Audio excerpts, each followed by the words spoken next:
Hello and welcome back to Rogue Trader. Last time we found Theodora dead in her office, and this time we have to head to the bridge to see if we can take control of the ship without her. And, you know, potentially, I guess if she's dead, decide whether we can be heir to the Rogue Trader dynasty. I have a sneaking suspicion that we might be able to. The second thing that we need to look at, though, today is the formation screen. Somebody told me where it was, and, well, thank you very much. I'm going to create, like, just a very basic formation here.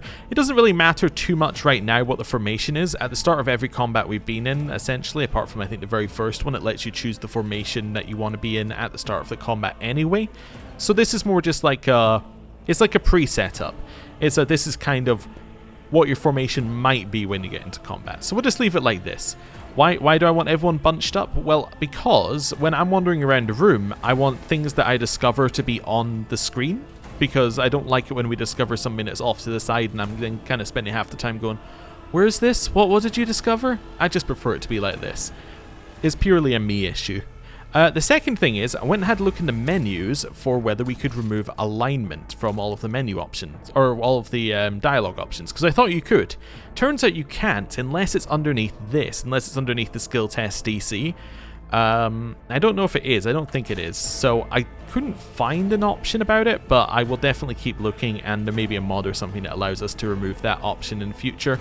Really depends how they've implemented it. If they made it just like a thing that's in dialogue, then it's probably harder to remove. Like, the skill test stuff isn't really in dialogue, it's kind of placed on top. But if it's like the dialogue is iconoclast in brackets followed by the text, then it's probably harder to remove. So yeah, we'll see. Anyway, I think that's about it. So let's head out. And I have a sneaking suspicion something's about to happen in this room, because I'm fairly certain I remember it from the beta. So let us not dawdle. There we go. Surrender to the dark powers!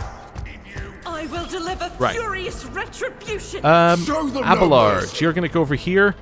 What I think we're going to do is Abelard charges in, kills something, then goes here and like attacks it. Easy. We actually get to go first, which is very nice. We're going to head over here.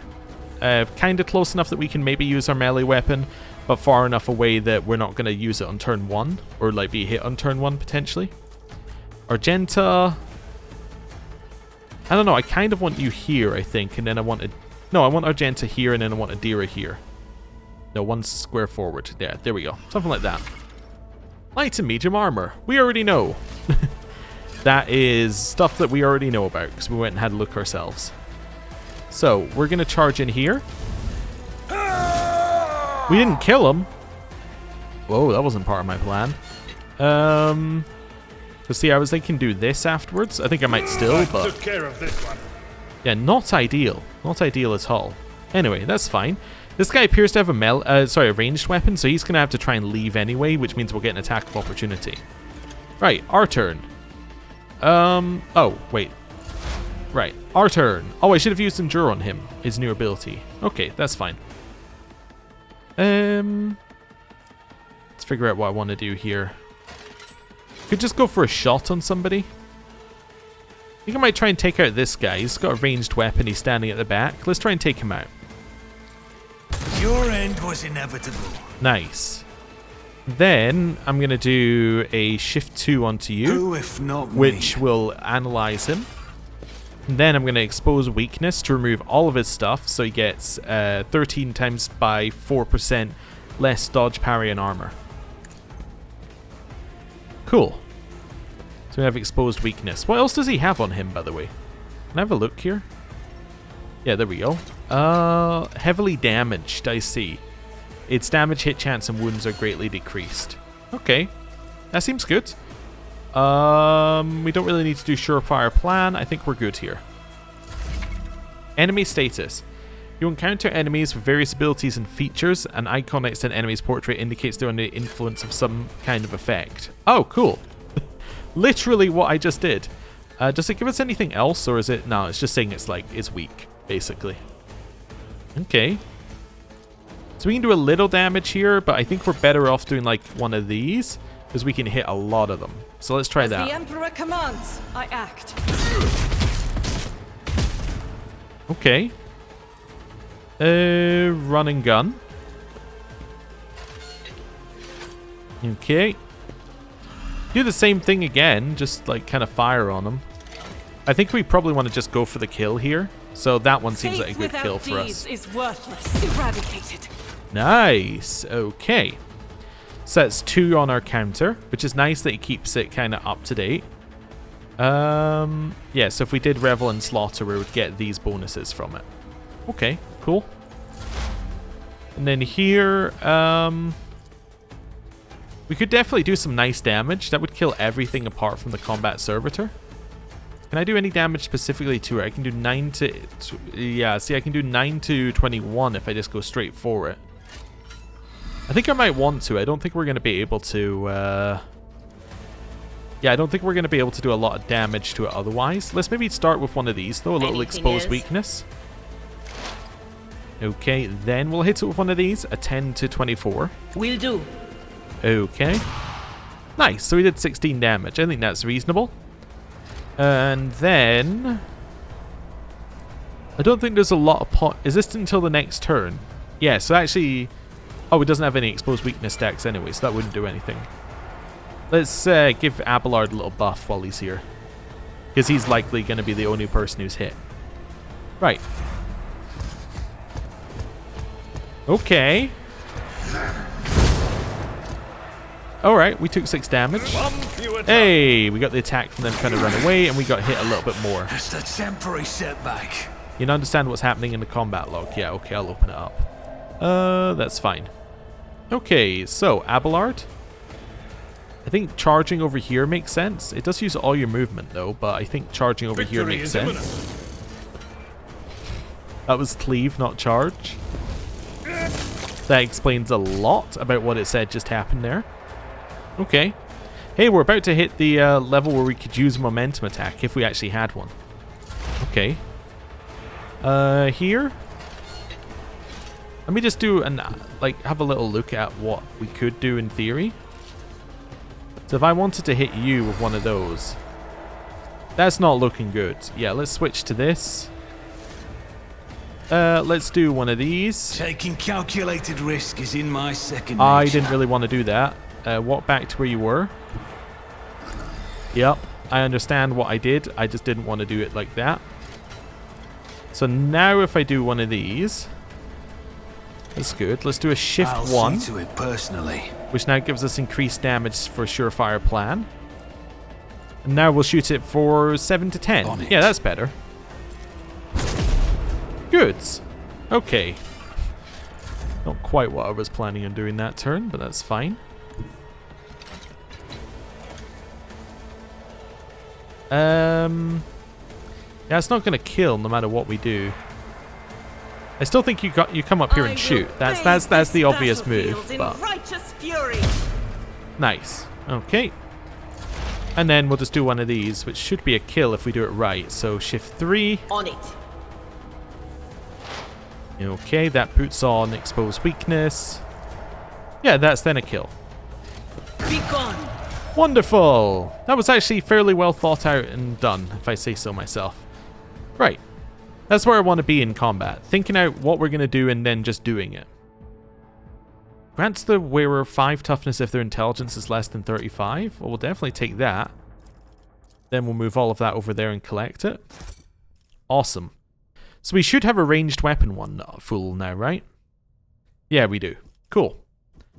Is that everything? Hey, they actually got all the loot in the room as well. Lovely.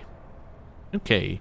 New weapon, Grace of the Oblivious. So we're looking for intelligence less than 35. So I think that's Abelard. It's Abelard, Adira, or Argenta. Wow, we are in the smart class. Okay. 5 toughness if intelligence is less than 35. Well, Abelard is obviously the person this is going to. Right? He's already got very high toughness. Goes into what he's already good with. He is our frontline character. His intelligence is likely never going to be higher. So that seems good. Right, let's level up. So, we have to choose between Dismantling Attack. Immediately inflicts one exploit on all enemies in combat that makes a free attack against a target. That attack always hits. Until the end of combat, the target of this attack suffers a -30 penalty to dodge and a -30 penalty to armor. Okay. So, we get to inflict one exploit on every enemy in combat. They make a free hit against a target, and it always hits. And the target gets a huge penalty. Huh? I'm trying to figure out, like, that seems like it's like, and it does this, and it does this, and it does this, and they're all fantastic. Or I can choose a talent. Okay. Whenever the operative triggers an exploit on an enemy, the operative gains 1 damage and 2 armor pen until the end of combat. Exposed weakness also reduces the enemy's toughness and willpower for 1 round.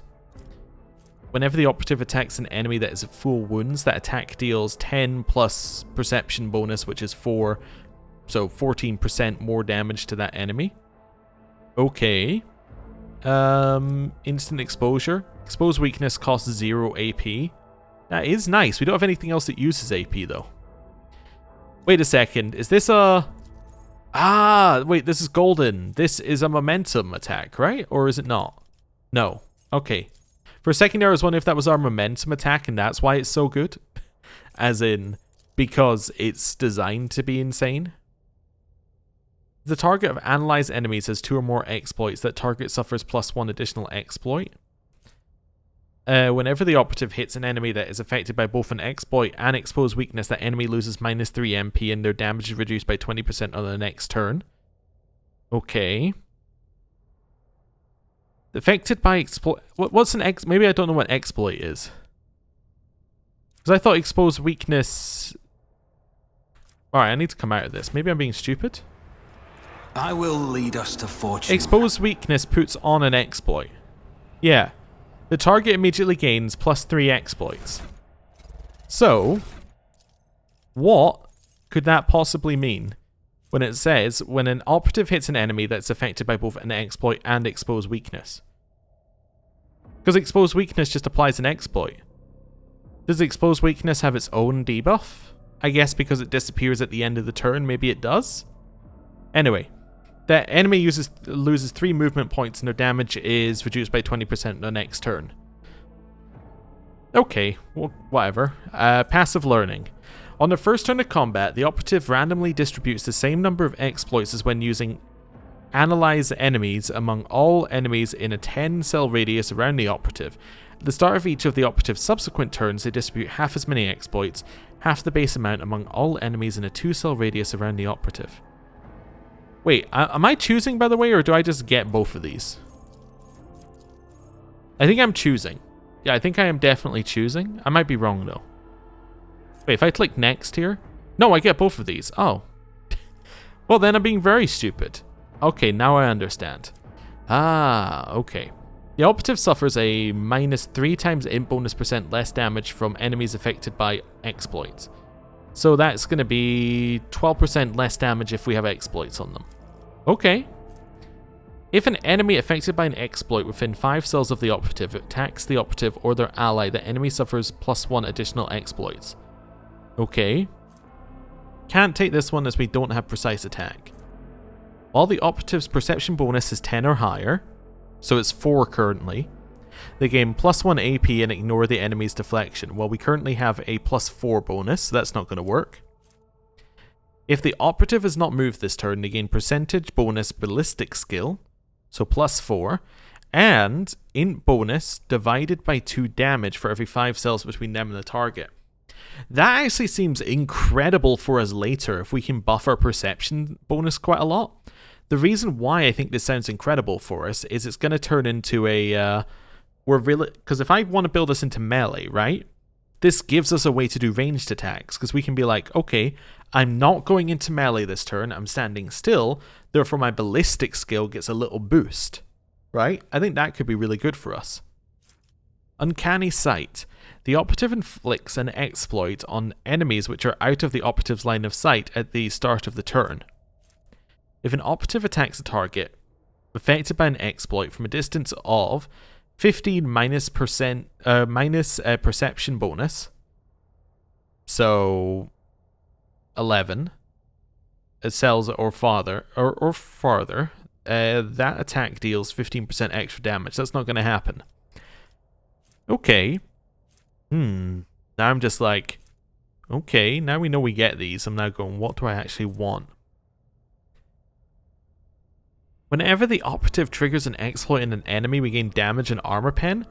That just seems like that's going to stack so quickly, right? Because we're going to be adding 3 every turn because we have nothing else to use our AP on. Especially if we take instant exposure at some point. That means we're going to be getting 3 extra damage every single turn of combat for free. Yeah, and then we'll also be getting 6% armor pen. Oh, but it does say trigger an exploit. It doesn't say they have an exploit on, or they have an exploit on them, right? Yeah. So I think it means when you actually use the exploit. So we'd have to use it, then hit somebody, but that's still incredible. Yeah, that seems good. Yeah, I think Tides of Excellence, it recommends it. I think that's very good. And then we can summary it. Alright, so we get both of these. Oh! It's not even a choice. It's actually even easier. So is that on our melee weapon, or is that just... It's not down here at all? Okay. So, now I'm like, where do I find it? Is that just said, I got dismantling attack, right? So is that an... Oh, there we go. So this looks like this is a... this is a heroic act. Okay, so this is based on our momentum. We also need to put it down here manually. Okay, and then we also have secondary weapon versions of these. Let's do something like that, maybe? Actually, something like that. There we go. Yeah, that's fine. So, why is this so incredible? Well, it's because that momentum meter that we had in combat, it builds up, and then we get a very good version of it if we're getting a lot of momentum in combat towards us, right? And then that gives you a huge amount that you can inflict on enemies. Once, right? Which is why it's not insane, because it's not like, you know, something we're using every turn. It's very good, it's just not like an every turn thing. Now, there is another version of it which is Desperate Measures. So Desperate Measures is the same, but it's going to have like negatives associated with it because it's done when we have lowered momentum in combat. So, we immediately inflict the exploit on all enemies, then make a free hit against the target that attack always hits. And the target takes the negatives. But it has that extra line at the end. Until the end of combat, the operative's attacks cost 1 AP more. So this is like I'm making one last desperate move to try and win.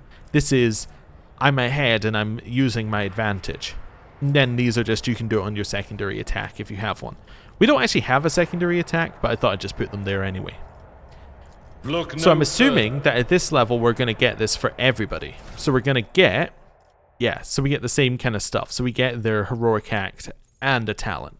So the warrior immediately restores all AP and MP, so all action points and movement points, gains an agi bonus to MP, so he gains 3 bonus to MP until the end of turn. So all AP and MP are returned, and you get movement speed added to your move. So you get agi added to your movement. Okay. And they don't lose MP after performing attacks, so you can attack and move. And you have no limit on melee attacks this turn, so you can move as much as you like. You have no limit on melee attacks, and you can just run around hitting people. So, fantastic. The negative, I'm assuming, has like a big negative, but still. Contempt. Whenever the enemy attacks the warrior, or whenever an enemy attacks the warrior, the warrior's next melee attack against that enemy deals an additional plus toughness bonus damage. So an additional 5 damage if they attack you. Doesn't stack, but can be reactivated after another attack is made. Okay, cool. So you can't stack it, but you can use it every turn, basically. Or I guess you could also trigger it yourself in certain circumstances by getting them to do an attack of opportunity on you, and then you could do it again, but anyway. Enrage. If the warrior has less than 50% wounds, they gain 5 plus toughness bonus plus agi bonus percent critical hit chance. So they would gain 5 plus 5 plus 3%, so we're talking 13% critical hit chance. Okay. Epicenter of Slaughter. Whenever the warrior is attacked, they gain a +1 stack of Epicenter of Slaughter until the end of combat. At the start of their turn, the warrior gains +1 temporary wound for each stack. These temporary wounds cannot exceed the warrior's toughness bonus. Okay, so every time you're attacked, you get a stack. At the start of every turn, you gain a temporary wound for each stack. That temporary wound currently cannot be more than 5. So it basically just gives you a little extra health on each turn, and it'll scale as you get through the game because you'll get more and more toughness bonus, which will then equal more and more health, and yeah, okay. I mean, this sounds fine for staying alive. Temporary wounds are very nice because, yeah, they just, it's like damage you're not actually taking, which I guess is kind of cool, but anyway. The warrior deals additional plus agi bonus damage to all enemies that have no allies in adjacent cells. Okay, so if one of them, their side is isolated, you gain a +3 damage. Okay. The warrior gains +1 damage deflection. Their parry chances increase by 25% of the warrior's total armor. So, you would get 1 in this column, and then your parry chances increase by 25% of the warrior's total armor. So our total armor currently is 30.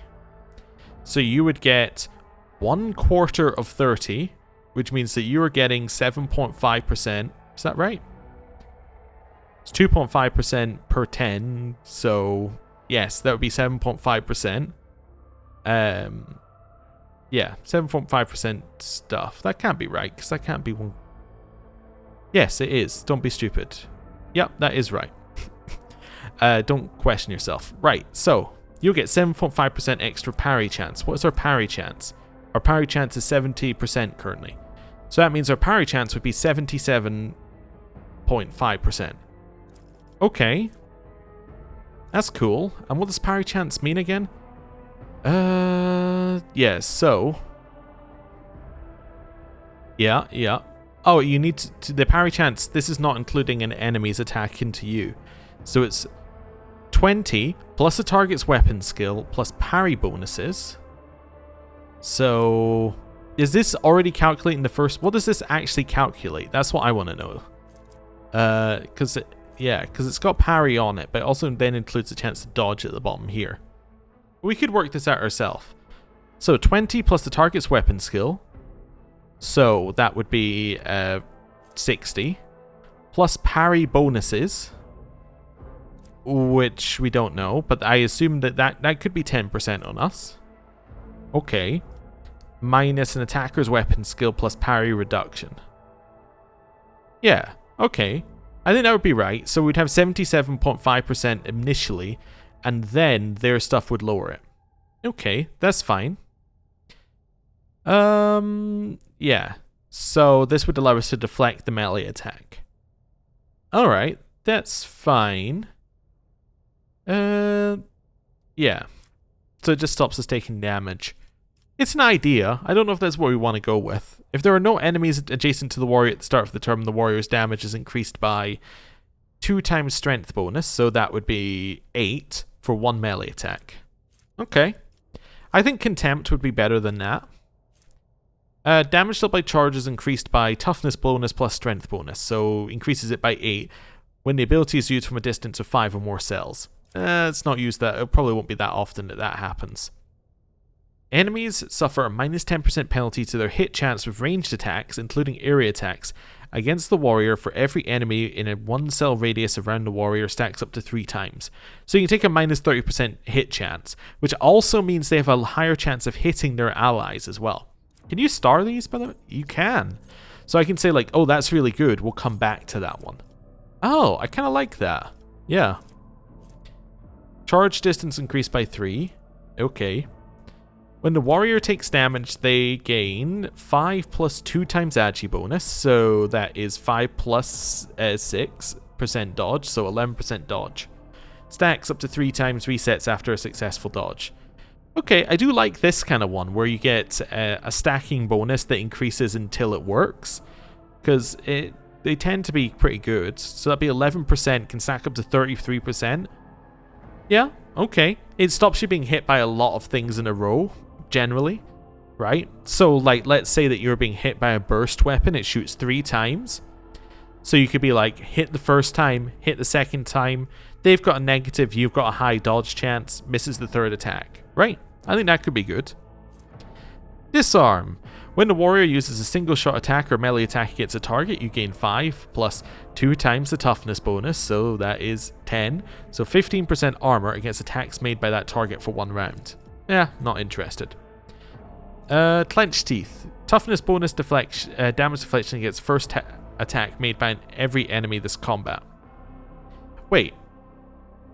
The warrior gains toughness bonus, so 5, damage deflection against the first attack made by every enemy this combat. I just want to compare that to something we saw earlier. See, this one is you gain 1 damage deflection and parry chance increased by 25%.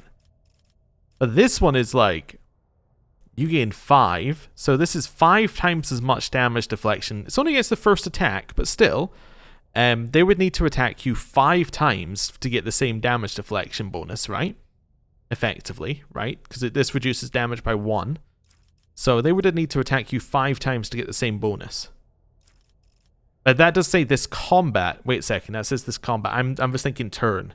So they would need to attack you 5 times in combat. Yeah. It's not as bad as I thought, but actually, yeah, I still think it's very good. Okay, what else have we got? Whenever the warrior is hit while under the endure effect, their damage deflection is increased by 1 until the warrior's next turn. I think that one's really good as well. But that one is that one is worse than thick skin, because you would just gain damage. You would just have 1 damage deflection, right? Does this stack? That must be, right? Or no, it says whenever you're hit. It doesn't say whether that stacks or not. If that stacks every time you're hit, then it's better. But anyway. When the warrior parries an attack, their next warrior archetype ability costs -1 AP less. Okay. Warrior becomes incredibly deft. Charge and slash do not end a warrior's movement and grant 10 plus agi bonus, so 13% dodge for 1 round after use.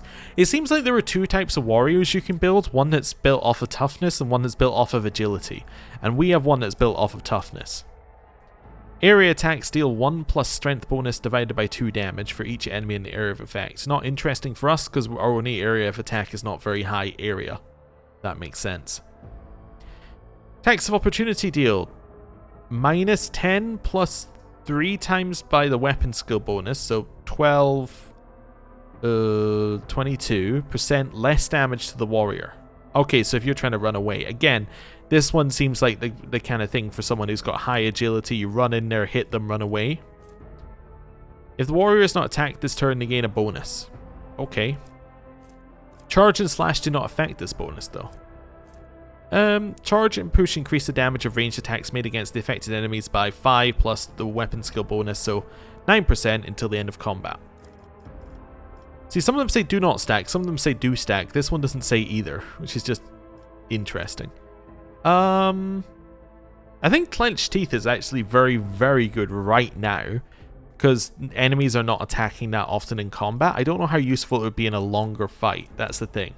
I don't know how the fights are going to play out in the game yet. I don't know whether fights are like going to be like 3 turns, whether they're going to be 50 turns, right?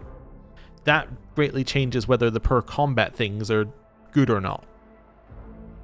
Okay.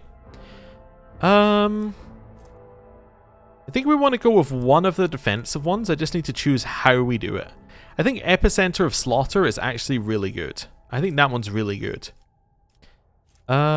Yeah, I think this one, no matter what, will end up being fantastic. Because the stacks are until the end of combat, and effectively it'll be 5 health right now. With 27 health being our max, having an extra 5 health each turn, I think that would be really good. Cool. Right. Now, Adira should be really quick because we already know what she gets, because she's literally the same as us. So that's fine. I think Tide of Excellence is probably great on that one as well. I think that there's no reason not to use it.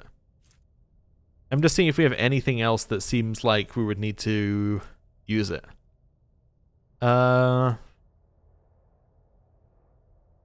Yeah. No, I think we're fine. Yeah, I think we're fine. I think we'll just take Tides of Excellence. I think that's absolutely fine. Cool. And then we have Argenta. New character, new stuff. So she gets Firearm Mastery. The soldier gains the ability to make a number of extra attacks equal to the weapon's rate of fire, minimum 2, using the weapon's attack that normally costs the least AP. These attacks do not spend AP. Until the soldier's turn, their first attack against each new enemy automatically scores a critical hit. The soldier immediately reloads their current weapon. Awesome. And then we get these. So rapid reload. Reloading costs 2 AP less. Okay, how much does reloading cost us right now? Also, what's Abelard? Oh, we need to do this as well. Maybe there's something else that pops up with these, and that's why it doesn't have. Yeah, maybe that's why these aren't on your bar automatically. But I kind of feel like I want them on the bar. Right, that's fine. At least so I can have a look at them, see whether we can trigger them or not. Cool. Let's do that. So what's his negative one, by the way? Till the end of combat, can't use charge and MP is reduced by 3. So it's kind of like you get your huge power boost, you charge in, you do a ton of damage, and then you're useless after that. Okay, and then Adira's is the same as ours. I woke up with a feeling of wonder. How much does a reload cost? Reload costs 3 AP currently. Okay, so it's a fair amount. 1,000 heretics were burning alive, but begging we also and don't use that sobbing much AP and at all. howling. Also, yeah, first reload in combat does not cost AP. Again, that falls into my Abelard, I don't know how long combat is yet. If combat is like 3 turns, let's say combat's 3 turns on average, right? This is insane, because your reloads never cost AP. If combats are 15 turns, well, then it's good, but it's not as insane, right? After the soldier deals damage to 3 different enemies, the soldier gains 10 plus 2 times BS, so ballistic skills, so that's 18% more damage for their next attack in the current combat. Okay, I mean, that's kind of nice. I like it. It's going to happen an awful lot because we have burst fire. For each adjacent allied, soldier deals more damage. Not currently a thing.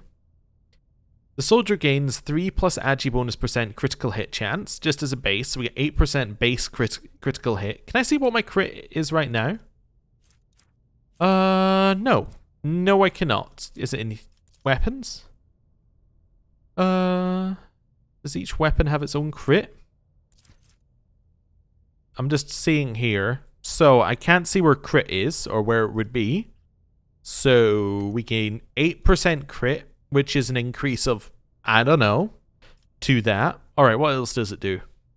This bonus is doubled against enemies from which the soldier is protected by cover at the moment of the attack. So, if you're in cover and the enemy could shoot you and you would still be in cover, you would get a 16% critical hit chance. That's nice. We always pretty much want to be in cover, so that's good. Whenever the soldier deals damage, the critical damage increased by 1% until the end of combat. It falls in the same category as all these other ones. If combat is 3 turns long, that's 3% damage. If combat's 15 turns long, it's 15% damage, right? Potentially. You know, if you're doing damage once a turn, right? It really depends. Cover efficiency is increased by 10% for full cover, 20% for half cover.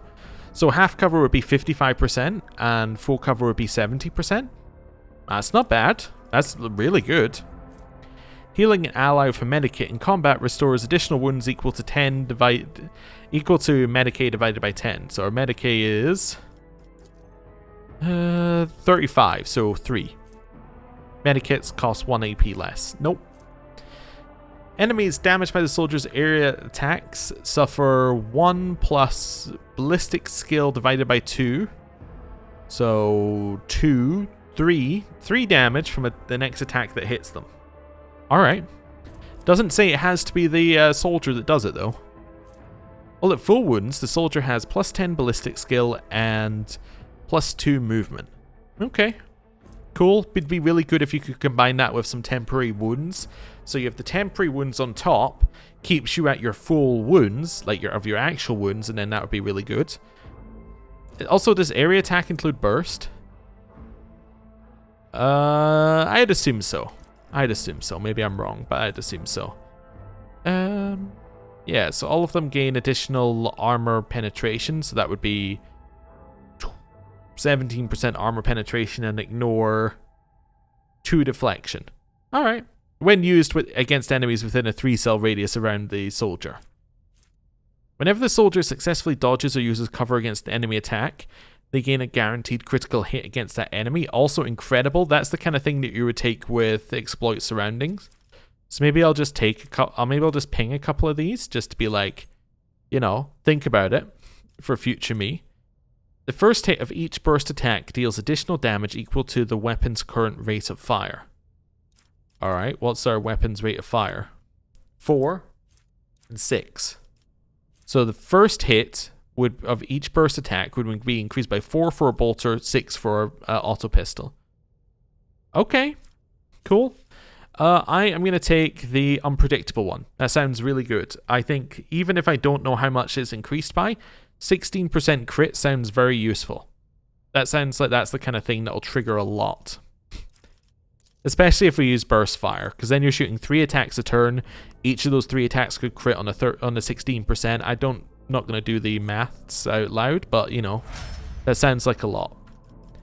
Right, and then in here, we're going to go into your stuff. Firearm mastery. What's the negative of firearm mastery?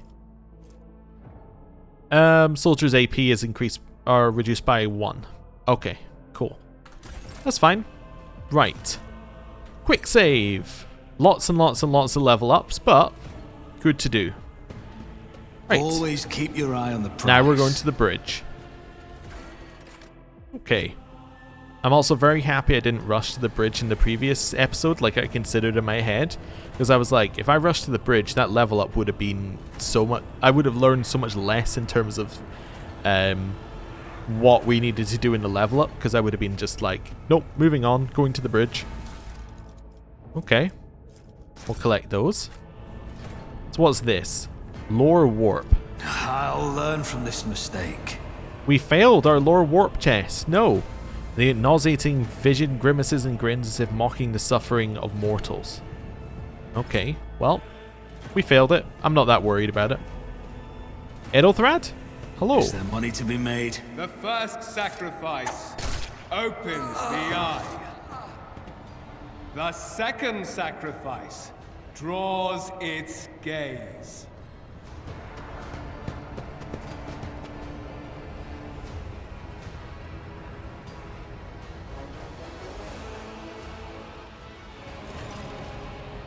Edelthrad, who is clutching a bleeding wound on his chest, gives you a tormented look. Help has arrived? Too late to change the tide, I'm afraid. But if there is any honor in you, we can at least die with dignity and give our lives for the rogue trader. The Lord Captain will not be joining us. Edelthrad gives you a confused look, then, as realization dawns on him, his eyes are filled with disbelief. No, the rogue trader is dead? Edelthrad shudders and grabs his shoulder as you watch the sleeve of his jacket burst open and 2 bone growths pierce through the fabric. No matter what ritual Kunrad is performing there, warp is too strong. I cannot withstand it. I feel my body changing with every second, the warp ringing in the air. This is the end. We'll perish in the warp along with the warrant and all of the dynasty's heirs. The enemy of humanity has triumphed. Idira looks anxiously at Edelthrad, then she glances back at you. I've seen it before. We'd better get away from him. The changes are already accelerating. Okay. I forbid you the very thought of yielding. The ship can still be steered out of the warp. We must first restore communication between the bridge and the navigator's sanctum. Or perhaps the warp does not have to be the end. This is an alignment choice. Okay, so the alignments already don't show up. They only showed up the first time you did them. Okay, now I see. Ah, they'd already thought about that. Okay. Well, I'm going to choose number 2 because we're pragmatic. We can steer out of the warp. Let's do it. Edelthrad stares at you and his eyes harden with cold resolve once more. Then we have no right to bow our heads. Oh, 2 down. You can see that Kunrad Voigtver or you can see Conrad Voigtver clearly in the gloom of the bridge. The broken blade he is holding is stained with dark drops that seem to have a pearlescent glimmer to them. We're out of time.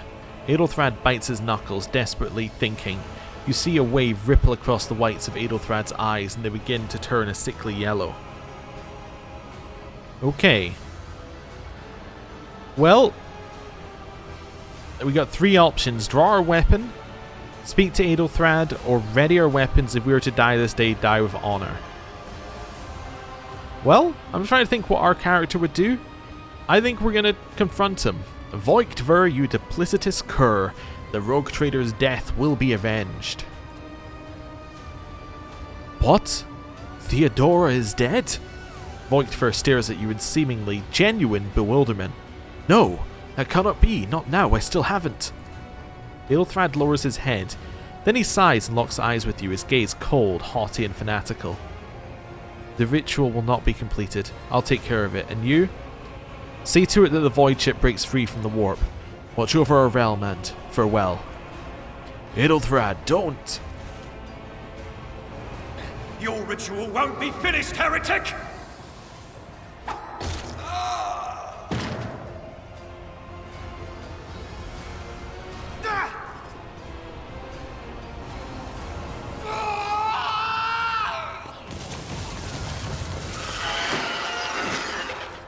Well, that does not look good for us. Okay. Momentum! To use unique abilities called Heroic Acts or Desperate Measures, momentum is required. Depending on the actions of your party in combat, the momentum bar will increase or decrease. A high momentum value allows the character to use a Heroic Act. A low value grants access to Desperate Measures. Both abilities can completely change the course of battle, but every party member can either use one or the other, and only a single once in combat. Okay, so we're thinking over here for us. Abelard. Honestly, like, I kind of want you out of cover somewhere, but like where, I could not tell you. Adira. Here, but like, I wish you the best. And then Argenta, like, obviously. Actually, Adira, you're going to go here. Okay. So we get to go first, Argenta second. I think I'm ready. Can we save here, by the way? Oh, you can save in the pre-battle screen. Fantastic. Love it. Also, was I right? Was that a choice? Let's see here. Overseer dies. I just wanted to see whether it was a choice, whether we said it can be steered out. It doesn't say that that was a choice, so maybe I was wrong on that being a momentum choice. It sure seemed like a momentum choice to me, but maybe I'm wrong. Okay, cool. Start the battle. Enemy statuses.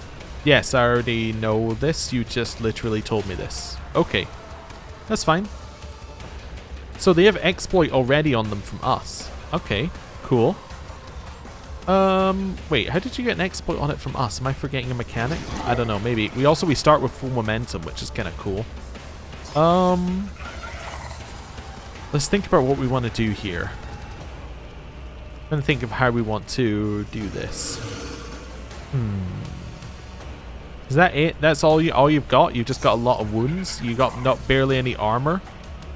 Yeah, pretty much. You do have three things. Toxic Spurt. Creates a 3x3 toxic zone which lasts for 2 rounds. Every round, everyone within and every creature entering the zone suffers damage. Creatures within the zone must pass a toughness resistance test every round or suffer toxin. Rending Screen, make a toughness check. If it fails, you're bleeding for 5 rounds. Devours an ally, restoring 30% of the creature's maximum wounds. Okay, so we need to kill the allies before we can kill it, essentially. Huh, okay. Now, obviously, dismantling attack on this guy is great, because it would give him 0 armor and he couldn't dodge, but I almost get the feeling he wouldn't dodge anyway. It's a free attack, right? Yeah. Just seeing what... Oh, switch to ranged. So what I think I might do is just ping one of these guys, and then... yeah, I think I'm going to ping one of these guys and then ping the spawn. Let's do that. It's as good as done. Another enemy down. Right. This doesn't cost anything, so let's do a shift 1. Who if not me? There we go. So we use one of our stacks to give us extra damage. We're then going to dismantling attack on you. Accept your lot. Okay, so that just did damage, but equal to what? Like, was that just... It doesn't tell me what the damage was coming from. Oh well, whatever, we did it. And then I'm going to apply expose weakness on I'll you. see to it personally. Cool. That seems good. Yeah, that seemed like a good turn. End turn. So you can't use that because we've lowered our momentum by doing an action. But now you can start firing on them. And I think fire this way makes a lot of sense. I'll do it. Each strike is a prayer. Oh, huge! That was incredibly good. Run and gun. Okay, then shoot the chaos spawn. Doubt is for the weak. Huge, we even hit that with a crit. Alright, I'm a huge fan of that. Did we get a bonus to our crit chance? Can I even see that? So can I see how our critical hit chance was worked out? Base plus 2, 8% from unpredictable. Perfect. And we wouldn't have got that crit had we not had unpredictable on. That's the kind of thing you like to see. Right, and then we can't use this because... Oh no, we can use this. This is fine. But it's not really that relevant, but we could use it anyway just to raise momentum up. It's not really that relevant. Oh, what did he do? Ooh. He applied a bleeding effect to somebody on a lower deck, I think. That's why the camera did that weird thing. Okay.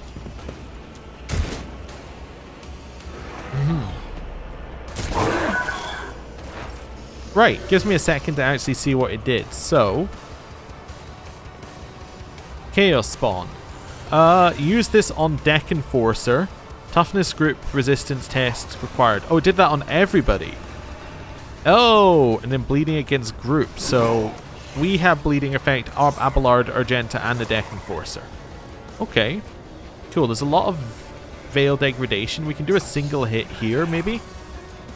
Yeah, potentially. I can also put on more of these, so let's do that. So, huge amount of those on there. We can do 13 to 29, or 23 to 23, or we can also do this and lower dodge, parry, and armor, which doesn't actually matter because it should be pretty close to 0 right now, right? Armor is in fact 0, so all it'll be doing is lowering its dodge, which matters almost not at all. I think we hit it with one of these. Higher chance of damage, and it's only a minor ability rather than a major. Do it. Anything else? 24 damage. Okay, so immediately it killed an ally for health. Oh, but that was on its turn. Al, you have knocked Adira over. You have knocked Argenta over. They failed their toughness tests. Okay, but, okay, so that triggered immediately. So it dropped that low and then immediately that triggered and it did its stuff. Not ideal, I would say. Let's see here. Well, I think we hit it. It will be done. Followed by... Can we walk away and then charge in? No, because we've already used our hit. Followed by using Endure. And let's do this as well. It will be done. Let's provide a little buff to Argenta and to Malachi. Sure. Overseer, your turn. Nice. Okay, our turn. Apply more expose enemies. On it. Shoot it. Immediately gets another turn. Oh no. Oh dear. To me. Deer is still alive, luckily. So it must be when you drop it below a certain amount, it gets a turn. Does it actually say that in here? I didn't see it, but that must be what's happening, so... Yeah, unfortunately. Okay, so they stand up. She is dead, currently. But that, I think, just applies it applies a trauma. Okay, so she gets negative. So it can be removed and healed on the void ship. Okay, got it. Death to the heretic! So Deck Enforcer gets a turn. Took a shot over at that one. He died from toxin. Okay, so I don't think he has any allies left, right? It's just the Chaos Spawn? Yeah. We have enough momentum that we can do this, so... let's hit it first. At your beck and call. Followed by doing this. We'll rule the stars themselves. And then hit it. Then hit it. Victory is imminent. I'd rather not. Then hit it. I will do my duty. Then hit it. Huge amounts of damage we did there. And we got MP, so we can move a little bit. Just to help us slightly. Right. End turn. Overseer. For the glory of the Good damage. Imperium. Right. Expose I'll see to it weakness. personally.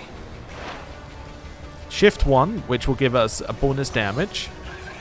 Followed by hitting them for 95%, 22 to 31. Nice.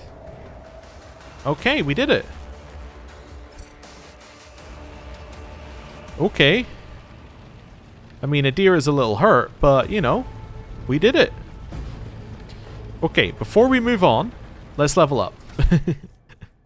Okay, so, get characteristic improvement. I would like to improve my intelligence, probably. Yeah? Yeah, I think I want to improve my intelligence. Let's see what my options are. Yeah, I think that's the one I want. Because we want all of our lower stuff to improve. Yeah. Okay. Next, we have to choose a common talent. So these ones are shared between characters. Chain weapons deal extra damage. No melee superiority bonuses against this character. 2 movement points. Bonus to parry. Las weapon expert. Nimble. Bonus to dodge. Solid projectile weapon expert. Bonus to minimum damage with projectile weapons. Increase wounds by half of the character's level rounded up. Not a lot right now. These are all exactly the same stuff. Oh no, these all, yeah, they are all exactly the same, but these allow you to use weapons of different types. Not currently an issue. Dual weapon combat. Also not currently an issue. Not currently an issue. Characteristic training. You gain +5 to one of these. Okay. So I could give myself a little, you know, ballistic skill or weapon skill training. Not terrible, potentially. Just give myself an extra +5 to intelligence. It boosts our intelligence up to a +5 bonus. And would improve all of these skills as well. You know what? Honestly, give me that +5 characteristic training. I'm assuming that you can only take this once, but like, you know, look at that. All of our stats suddenly get a huge boost to them. Yeah, this is great. And I especially think that at this point in the game, likelihood is they probably chuck us into a lot of dialogue because we've just done a lot of combat and we've done a, you know, big starting sequence. So yeah, wonderful. Definitely going to take that. Huge amount of intelligence, lots of stuff that's going to be useful in dialogue. Let's go. Abelard. Abelard, for you. Oh, you get a talent. You do not get a talent of... Okay, he doesn't get a common talent. He gets a talent. I see. In which case, give him... I don't know. I kind of want to give him that one that's like takes 5 less on the first hit. I think this one's incredible. You know what? Give me it. Yeah, if it turns out to be terrible, then that's fine. But like 5 less damage on the first hit per enemy, that seems really good. Because that's 5 less damage there. Plus we can get up to like 5 less damage here. And this is whenever the warrior's attacked. So these actually work really well together. Because we get attacked, say 5 times. That triggers this. We've taken 5 less damage from each of those attacks. Now we gain 5 more health each turn. That seems really good. Personally. And then here, we obviously want toughness, because that means we're taking 6 less damage per turn. Yeah. And we get this extra health. Yeah. This seems great. And then it improves our carouse, which is a skill that we are truly, truly awful at, but Abelard is good at. Good. I like it. Okay, Adira. What are we going to do with you? Well, probably well, I don't know. Is perception the path for what we want to take with her? Maybe willpower.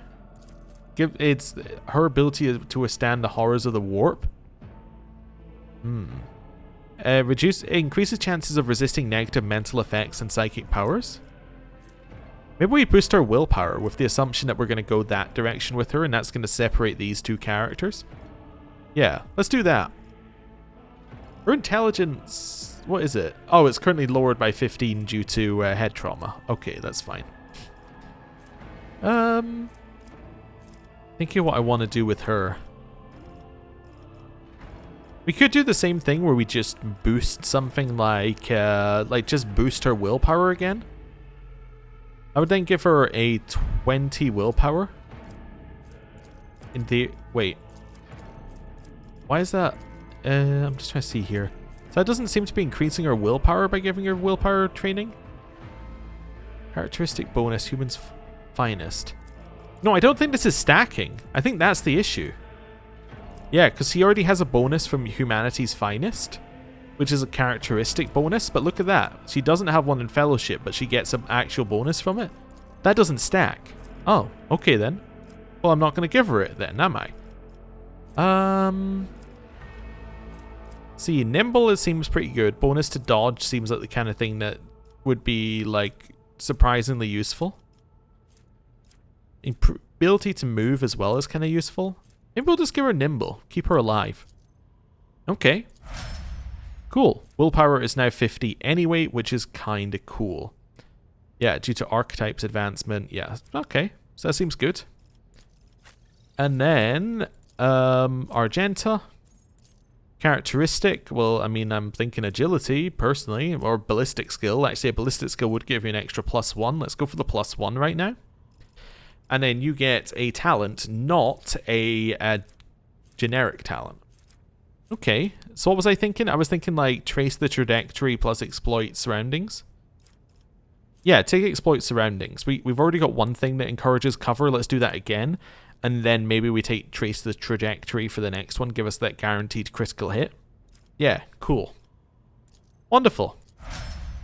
All right, level 5. Wonder what the max level is, actually, now that I'm thinking about it, because, actually, we could probably work it out, right? Because is that telling us the percentage of our current level? Or is that telling us how many levels there are? I don't know. I think that must be, yeah, that must be telling us how many levels there are. Maybe, unless I'm going crazy. Which would mean that if that is, there'd be 60 levels, maybe? Does that line up? Yeah, maybe. I don't know. We'll see. I could probably look up this information and then we wouldn't have to theorize, would we? What did I just grab? Okay, yeah, close that. Let's select a character. I think I grabbed. See, look at this. I appear to be grabbing a tooltip. What is going on? All right, let's do a quick save and a reload. I'm grabbing a tooltip. How am I doing that?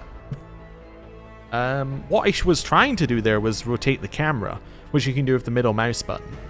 That's why I'm a little confused about what it was doing there. There we go. See, that's what I was trying to do. Try to click in the same location, see if I can get it to break again.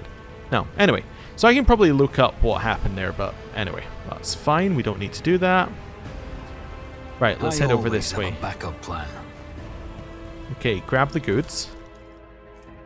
There's the blade shard. Gloves of endurance. Whenever the wearer of these gloves gets an injury or falls unconscious in battle, their allies gain a +1 bonus to damage. The mantle of heroism requires iconoclast follower. Each heroic act used in battle increases the wearer's dodge by 20% until the end of combat. Okay. Well, we already have one of these, right? We have fellowship. For each enemy within a 2-cell radius. That would probably be for Abelard then? Yeah. Cool. Right, we don't know what this is yet. And then these gloves of endurance. I mean, these are probably also for Abelard currently. Right. I mean, there's no loot. Am I just to go this way? I think I'm just to go this way. Yeah, okay. Quick save. Over here, maybe? He's dead. He sacrificed himself to save the entire dynasty. Old man, he was never going to make it. He was mutating right in front of us. You just ended his suffering sooner. Okay. Keep Perhaps they're your back and wits forth. about you. Braver, Master Helmsman, system status report. By the Emperor, it's the Seneschal, living and breathing. The white-haired man with the sickly pale skin salutes you. Well, there's a tricky question. The whole place is so overgrown with foul wickedry that we'll be scrubbing it off the vid screens for throne knows how long. How did you people survive in here? The man glances around the bridge. Must have been Providence. It better have been the Emperor's, not someone else's. When they barged in here, the ones with the Master of Whispers, some officers charged them, but it wasn't even a fight. I grabbed whoever I could and dragged him behind the cogitators, and then I prayed for a rescue. We need to re-establish contact with the Navigator Sanctum. It's our only chance of escaping from the warp. Your words seem to knock the officers out of their stupor, and the air around you fills with voices and commands being issued. You hear someone sobbing, one of the survivors buckling under the stress. Abelard cuffs the crying officer without even looking. Restore the Vox channel to the Navigator's Sanctum. Ready the crew, prepare for a translation to real space. Abelard pauses for a few seconds before turning to you. Malachi, you may call me superstitious, but translation is not a good time to disregard rules. You are the one who speaks for House Von Valencius. You may not be the Lord Captain, but you, more than anyone else, deserve to take her place in the ritual that is about to commence. He directs your attention upwards to the throne that sits at the apex of the tall staircase. What must I do? Take the Lord Captain's seat. Order the final preparations. Wait for the officers to report. Bah, blast it all to void. Translation is a craft, not something to be explained in a tick. Just go up to the throne, Master Malachi. These people are about to do the impossible. The least they deserve is the solace of seeing a figure sitting in the usual spot. Please hurry. Every second we waste is a terrible risk. I'm ready. Begin the ritual. Okay.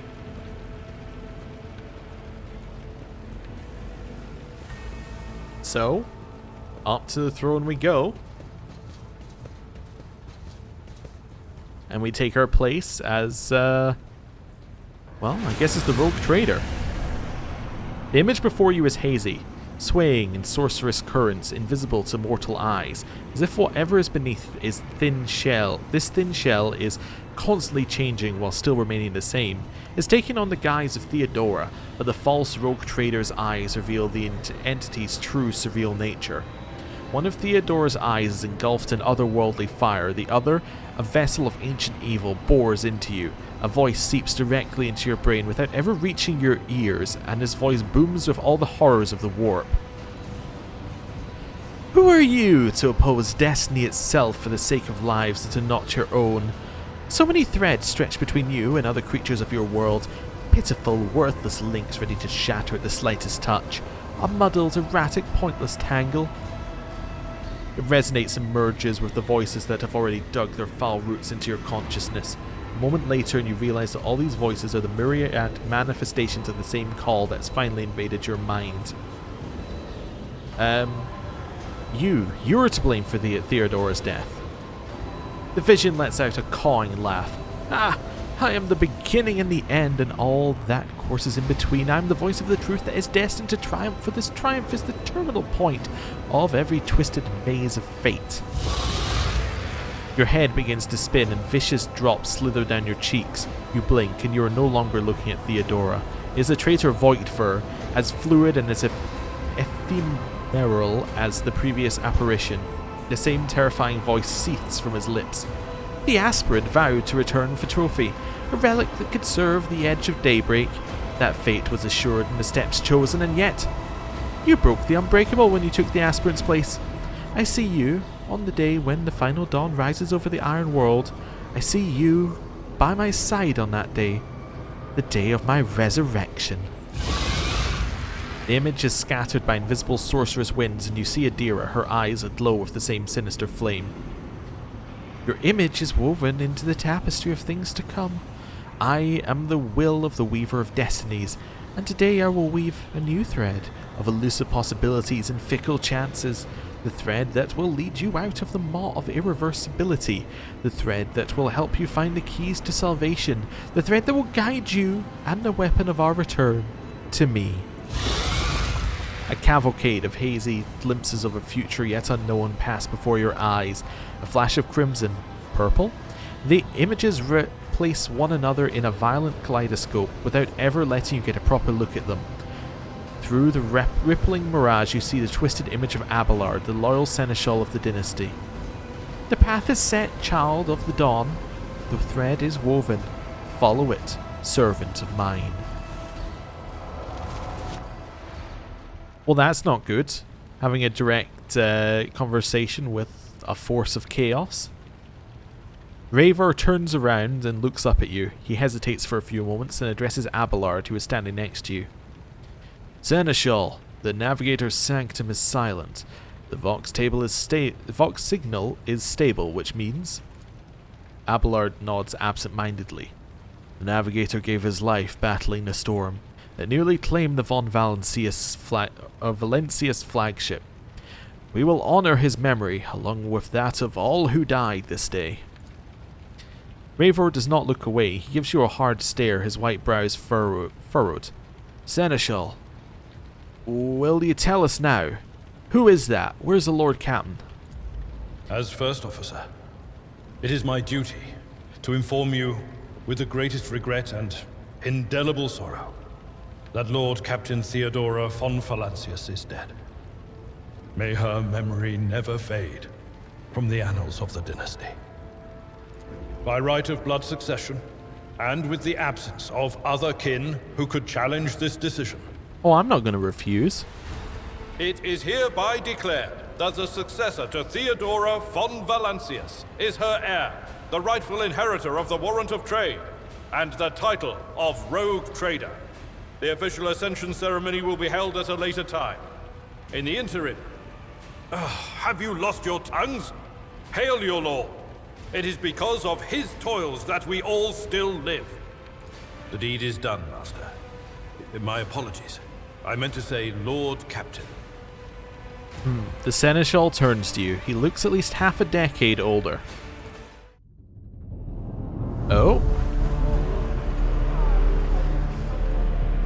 The treachery of the Master of Whispers was fruitless, but victory came at a great cost. Lord Captain Theodora von Valancius perished along with her heir, Edelthrad, and thousands of crew members.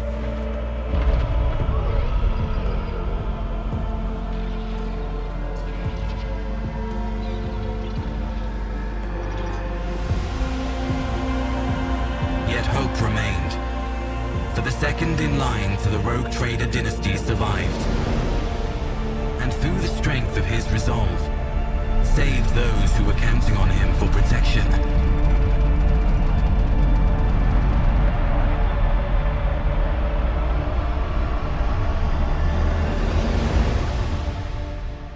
Awesome.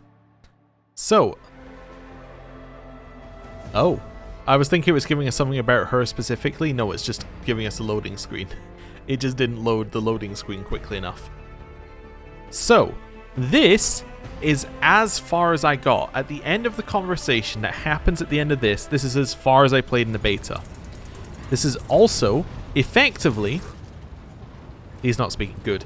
This is effectively the end of where the tutorial is, right? This is where I ended on the beta and I went, okay, we've done the tutorial, now the game is opening up. And very much this next conversation is going to be, you can do this, you can do this, you can do this, you can do this, you can do this, you can do this, you can do this, right?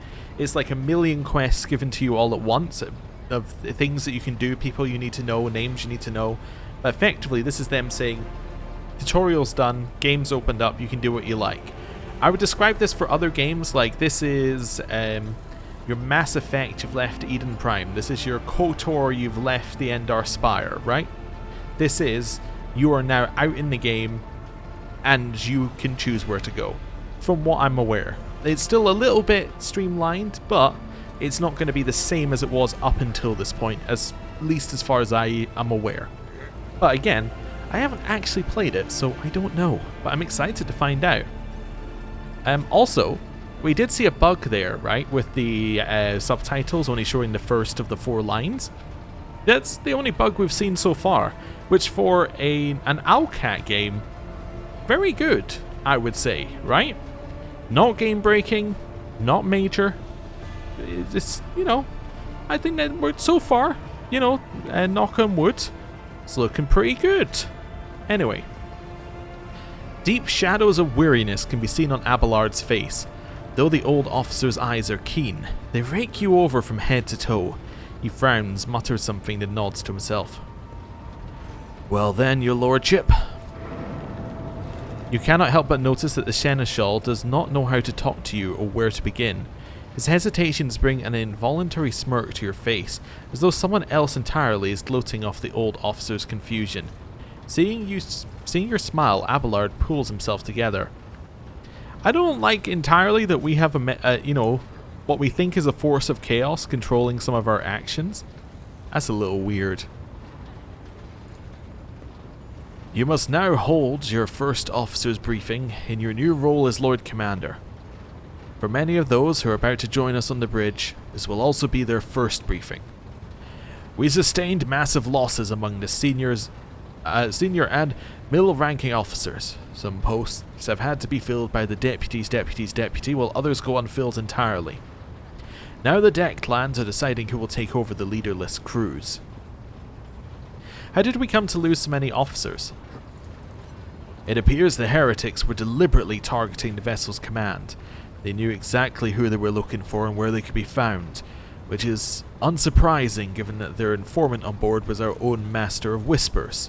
Abelard grimaces. What's the agenda for this meeting?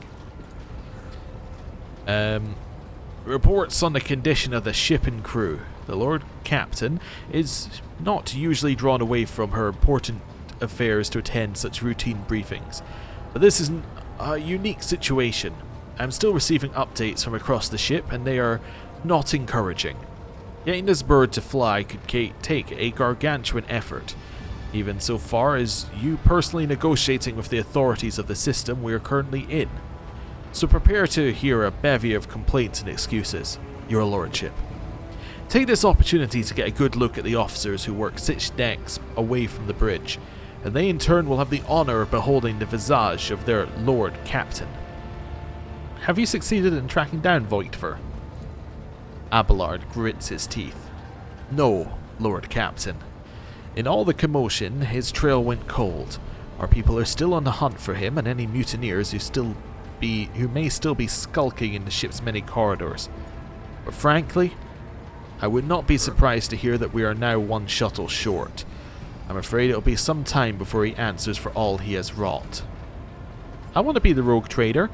Like, 3 is cool, right? I get why they have these options in the game. It's to make you feel less railroaded. But here's the thing. It's like if you were playing a game of D&D or another tabletop game, like Rogue Trader, for instance, and your DM says to you, hey, I've heard about a rumor of some evil stuff happening down over here. And you go, I'm going to walk over there, right? Yeah, you can do that, but the story's over here, right? The story's where you were just told the story was. The story is not being a rogue trader, right? Anyway, so we're going to start the briefing. We're going to embrace what it wants us to do because that's going to be more interesting. Summon the officers. With a gesture, Abelard relays the orders to the adjutants at the far end of the magnificent chamber. Consumables. Thanks for telling me about consumables. Not really the time. A dozen pairs of eyes bore into you. There are the expressions revealing restraint, joy, curiosity, and wariness. Attention, officers. You're being granted an honor. Lord Captain Malachi von Valancius will personally conduct today's briefing. Our most gracious Lord Captain is ready to hear your reports. Okay. Perhaps you would introduce those present, Abelard. As you wish, your lordship. Abelard points to a tall, slender woman whose body seems to contain as many implants as it does flesh. Vigdis Suri Ota of the Tomilin Tomalan Line, our new Vox Master. Vox Master. A piece of... I wanted to see what the Vox Master is. I guess they're in charge of the communications. Okay. It is an honor to serve your lordship. The Vox Master offers a deep bow. Aboard this vessel, you have at your command thousands of crew members and hundreds of officers and section chiefs. I am responsible for receiving, processing, and sending all communication between you and them, as well as external sources. I'm your eyes and mouth, Lord Captain. Beside her is Ravor, the Master Helmsman. He steers our ship along the course set by the Lord Captain and monitors the void around us to ensure that we do not stray into an asteroid field or pirate trap. The bearded man with pale, almost transparent skin, large dark circles under his eyes, and a dour expression that seems hardwired into his face gives a solemn nod. Hail, Lord Captain. This here ship's been as good as home to me, so rest assured she's in safe hands. I'll die before I let her come to any grief. And lastly, our high factotum Janris Danrock, who oversees supplies, procurement, and the general material well-being of the ship. Dressed in an embroidered jacket, the heavy-set man with oiled hair offers an obsequious smile and bows. What a look he has going on for him here. That is, I am fancy and I know it. It is an honor, your lordship. You may trust me with all matters concerning your comfort. Everything will be done to the highest standard. In the second row, we have 3 officers charged of overseeing the ship's vital functions. The Master of Ordnance is responsible for the artillery aboard. The Infernus Master, whose crew work to prevent and extinguish fires on the ship. And lastly, the Drives Master, servant of the Omnissiah. The 3 officers salute you. The Infernus Master does so with confidence, while the Master of Ordnance betrays nervousness. The Drives Master offers a salute resembling a dance, involving a complicated manipulation of all the tech priests' mechadendrites.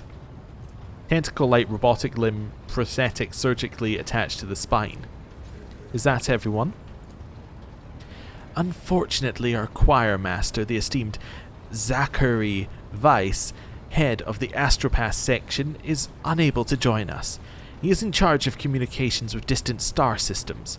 Master Weiss has been in a trance for some time now, attempting to contact other planets in the von Valancia's protectorate and inform them of Lady Theodora's passing and Kunrad Voitver's treachery.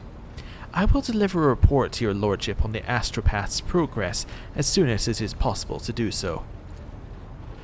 All others present are adjutants, secretaries, and deputies. They are here to make a record of proceedings.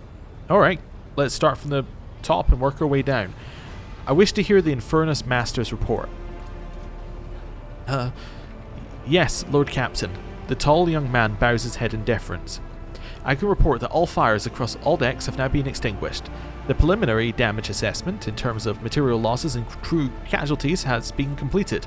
The results have been submitted to the Seneschal and the High Factorum. The post passed to him after the previous Infernus Master and his next 3 deputies expired in the line of duty. Abelard remarks in a low voice, pitched for your ears only. The lad is managing well so far. He can take the heat, so to speak. Okay. High Factorum, what have you to report? We are toiling day and night to compile a full account of the losses. The task will require next to no involvement from your lordship. I will personally ensure that all damaged components are given into the tech priest's hands for attention and that all lost supplies are replaced. There is only one resource I cannot replenish single-handedly, and that is people. We've lost more than 2,000 crew members, and unfortunately this number is not confined to the scum from the lower decks, which are easily replaced, but also includes trained professionals. We will be able to make up our losses on the nearest planet, Rykad Manoris. By the way, I think I'm going to decide that our character is going to dislike this guy, because our character is firmly one of the scum who would be on the lower decks, right? That's where his base is. Like, that's where his origin comes from. So that's the way I'm going to position it if it gives us the option. I'm just letting you know. Anyway, However, the planet, the whole system in fact, belongs to the Winterscale Rogue Trader dynasty. We cannot simply begin recruiting on the planet without first coming to an understanding with the governor. In that respect, I am powerless. Negotiations on this level are a matter for the Rogue Trader. Especially true given Kaligos Winterscale's perchance for attacking first and asking questions later. The kind of thick-skulled thugs he usually installs as governors, and the kind of thick-skulled thugs he usually installs as governors on his planets, rumbles Abelard, frowning. Drivesmaster, I will hear from you now. A voice distorted by a Vox retranslator emerges from under the tech priest's scarlet hood. Lord Captain, the foes that set upon this noble void ship destroyed the repositories of hundreds of machine spirits. The great warp engine entrusted into my charge is unharmed, thank the Omnissiah, but its spirit mourns its dead brethren. We have not yet identified a prayer protocol capable of assuaging its sorrow and anger. With great sorrow, I must also report that the Engine Seer Prime, Overseer, and spiritual authority of all tech priests on board fell in battle. The Magos was betrayed by the little flesh that remained part of him, a most terrible loss. There is no one among my comrades aboard whose experience and comprehension of the sacred protocols equals that of the fallen Magos. We require a replacement, and as soon as possible. I'm not going to ask someone to translate, I'm just going to say, I see. One, because I kind of get what he's saying, and two, again, we're trying to put on the air that we know what we're talking about. I see you. I see, thank you. The tech priest bows her head. So you say another quest, so each of these things is like triggering like a little quest, a little quest, a little quest. So it's going to be like, now go and do whatever you think needs done. Master Helmsman, deliver your status report. Right you are, Lord Captain. To cut a long story short, the outlook is bleak. The ship's sound, more or less, but without our Engine Seer Prime and Navigator who fell in battle, we have no way out of the system. If we try to set so much a toe inside the warp, I don't know what'll happen first, our warp drive being torn to pieces or all of us melting into the bulkheads. Your Lordship, if you will allow me to interject, when we arrived in the system, my crew followed standard protocols and conducted a count of all available communication channels in the region. One of them was a Navis Nobilite system, an ancient organization of noble mutant families whose genes allow them to safely guide warp-capable void ships through the Imperium. This station maintains complete Vox silence, but even its presence here inspires hope. To have located a navigator in the very same system is an incredible stroke of luck, a true blessing from the God Emperor. A sharp bolt of pain lances through your skull as if in response to what you just heard. You understand that it is not the God Emperor you should thank for such good fortune. The words of the daemon that appeared before you during the translation to real space echo in your mind. I am the weaver of destinies, and today I will weave you a new thread of elusive possibilities and fickle changes, the thread that will lead you out of the maw of irreversibility, the thread that will help you find the keys to salvation. Oh dear. So not only are we, not only do we have them in our heads, but they're actively helping us. That is a very worrying thing. If I were you, I'd grab this chance with both hands, or else you'll soon be eyeing up asteroids to use as your new residence. In slightly less shitty news, we go round and round the system till our heads are swimming as long as the Prometheum and supplies last. If any thick as grok shit lowlifes come sniffing around, we'll be able to take them out, so don't you worry on that score. Master of Ordnance, do you have anything to report? The Master of Ordnance gives you a gloomy look. No, my job's simple. Maintain the arsenal and fire where I'm told. But just ask anyone, we've got no able crew, no Lord Captain. Master of Ordnance, you forget yourself. The Master of Ordnance chokes back the words he was obviously about to blurt out without thinking. He casts another look at you before lowering his gaze. I apologize profusely, Lord Captain. Pardon the fool. The ship is in ruins, every other officer is dead, and the Lord Captain is no longer with us. Fear has taken hold of me. He looks up at you. But I've heard of you. Oh yes, your fame has reached even as far as the Expanse. I can't be sure myself up in front of an illustrious person such as yourself. He adjusts his uniform and stands ramrod straight. The Master of Ordnance can report that the rest of the arsenal has been saved and the battery is in good order. We're ready to fight, if that is the Lord Captain's will. He's heard of me, that seems unlikely. Okay. So, to summarise, we have sustained serious losses in crew numbers. We require a new engine, Seer Prime, and Navigator. Is that all preventing us from continuing the voyage? Precisely, Lord Captain. But bear in mind that this will not be the end of our trials. The ship's systems must be properly inspected for major damage, which can only be carried out at Footfall Station, home to the only dockyard in the sector. We'll never reach Footfall without solving these 3 immediate problems. So, massive void port on the edge of the Koronus Expanse and notorious hotbed of vice trade and rogue trader intrigue. Can you tell me what about the system we currently find ourselves... Can you tell me about the system in which we currently find ourselves? I cede to the Vox Master on this point. Mistress Tulaman. We are in the Rykad star system, and our voyage here was undertaken on the orders of your lordship's predecessor. There are 3 inhabited bodies in this system, and our attempts to send Vox messages have produced confounding results. The Navis Nobilite station has not simply failed... The Navis Nobilite system has not simply failed to answer, it seems to be maintaining total Vox silence. However, we did receive a distress signal from the prison planetoid in the system, and Rykid Minoris itself is not responding to our hails. But what is most alarming is that our augurs have intercepted signals from the surface that seem to indicate ongoing hostilities on the planet. Augurs, sensor technology that allows void ships to scan planets, spot enemies, and obtain various other kinds of crucial data at great distances. The situation is not very encouraging. Without a navigator, a tech priest, and new crew members, we won't be able to travel anywhere. Therefore, we must go to the planet and the Navis Nobilite station and find out what in the void is going on. Okay. I also want to know why the previous rogue trader was coming here. Because we said that we were planned that we were coming here. Well, for what purpose? We haven't been told that yet. It's just, we were coming here. We need to get the ship fixed. But to go where? Right? I want to know a little bit more about what our actual mission is. Because currently we have no mission either. We just have a survival. Anyway, thank you for all your reports. Dismissed. The assembled officers salute you as one. Your lordship, there is one other thing.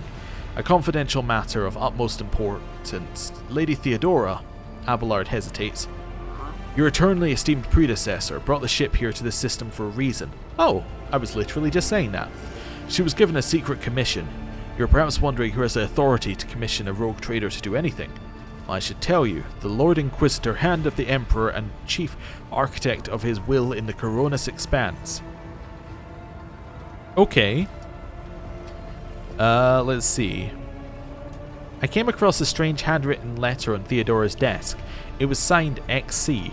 You were referring to the contents of that note, I presume. Yes, quite right. XC Xavier Kalkazar. Lady Theodora was to seek out the Lord Inquisitor's right-hand man, one Henrix von Kalox, an interrogator, you understand. All I know is he is somewhere in this system and that we must find him and offer him whatever assistance he requires, then deliver him to Footfall in the Verbundus system. Finding him without any more information to go on will be difficult indeed, but an Inquisitor is an important individual. The authorities in this system, either the Navis Nobilite or the Governor of Rykid Minoris, may know something. That is the all of it, your lordship. You have a great deal of work ahead of you, but it is a mere taste of the daily burden of the rogue trader. Soon you must take up the reins of the von Valancius Protectorate. Abelard gives you another scrutinizing look as if trying to gauge how long you will hold out under the mountain of problems. His face softens slightly. Seems he is about to offer some words of encouragement. Oh, hello. Idira, Sister Argenta, explain yourselves. The Sister of Battle grimly nods towards Idira. This Psyker is suffering some ailment or dark madness. She insisted upon seeing the rogue trader. I judged that it would be unwise to leave her unsupervised. For a brief moment, Sister Argenta's voice sounds hesitant.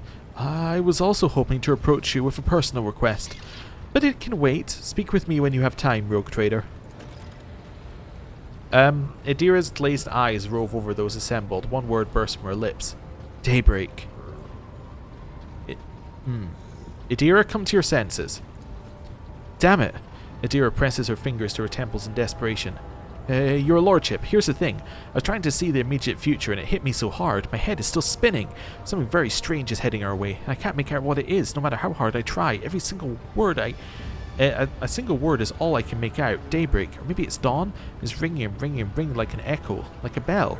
But if it's daybreak, then why is it so dark? We cannot extract any information of value out of a single word. Can you tell us anything, Mistress Tlass? No, not yet anyway. The voices are going berserk, all shouting at once. Can't make sense of any of it. As soon as I know or sense anything, I'll report it, alright? Lord Captain, if you want me to take a closer look into your future, find me on the bridge and we can talk. Lady Theodora was well served by my whispers on many occasions. I'm sure you would benefit from them as well. The Psyker's bitten lips stretch into a wry smile. Well, if there's nothing else of value to report, I declare this briefing concluded. It's time to get to work.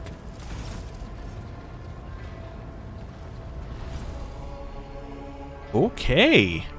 So as I said, if I check our journal now, we got a ton of quests. We have a lot of people who still want to talk to us. But you know what's most important? We have the end of the episode. Thank you very much for watching, and I will see you next time. Goodbye.